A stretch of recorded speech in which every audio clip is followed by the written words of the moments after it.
could capture evidence of, ghosts. I didn't really believe in ghosts, but I enjoyed the exploration. The psychiatric ward was different from the rest. It had one long hallway with rooms on both sides, maybe 20 of them. The doors were all open. Some had beds still in them. Others were empty except for stains on the floor. There was a nursing station in the middle, with a cabinet full of old prescription bottles, none of them labeled anymore. The glass on the cabinet was cracked. We chose a room with no bed, easier to set up, and arranged our gear. Derek set up his camera on a tripod, pointing at us while we slept. I had my phone on record in case anything happened. We both agreed to keep our flashlights close. Around midnight, we settled into our sleeping bags and just waited. For the first hour or so, we talked quietly. Derek asked if I was nervous. I said no, which was mostly true. It was just an old building. Then around 1 a.m., Derek fell asleep. I didn't blame him. It was boring, which was fine by me, but that's when I started noticing small things. First, there was a sound from down the hallway. Not loud, just regular. Like someone was moving through the rooms systematically. Opening a door, moving inside, closing it. Opening the next door, moving inside, closing it. Over and over. The sound of the doors themselves was distinct, this particular creaking sound that the hinges made. I turned my head toward the hallway, listening. The sound continued for maybe 30 seconds, then stopped. I told myself it was the building settling.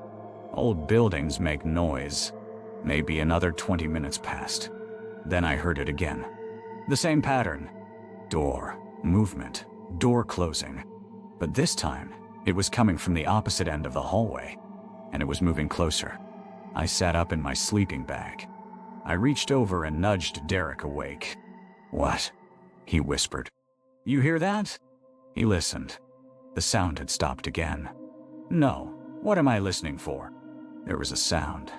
Someone moving through the rooms. Like what? I don't know.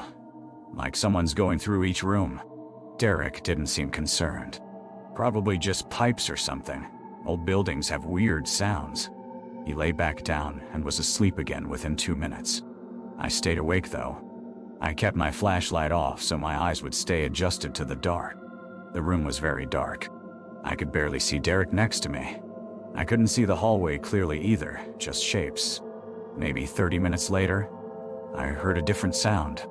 Footsteps. Actual footsteps. Walking down the hallway, not slowly, but not running. Just walking.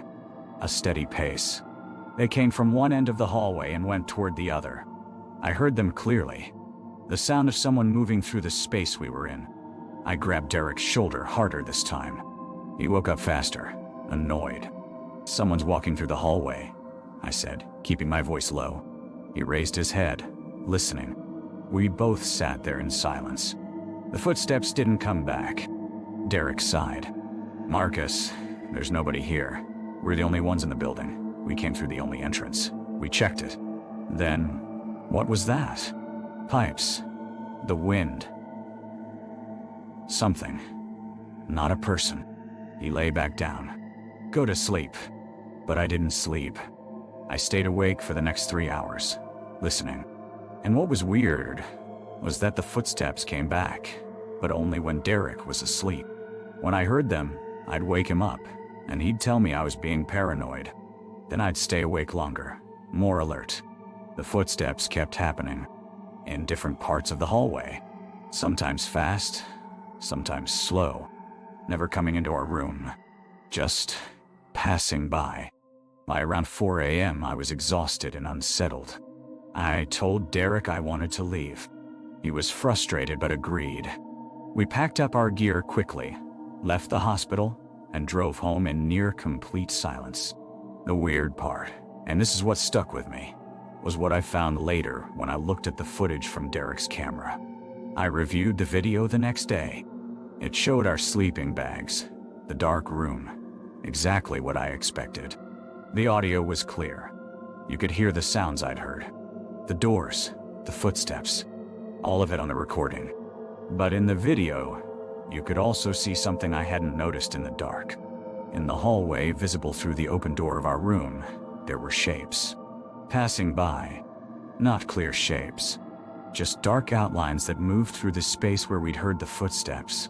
They never slowed down. They never acknowledged us. They just moved through the hallway, over and over. I haven't been back to Riverside. Derek and I don't really talk about it anymore. But that recording is still on my hard drive. Sometimes I look at it again just to confirm that I'm not misremembering what I saw.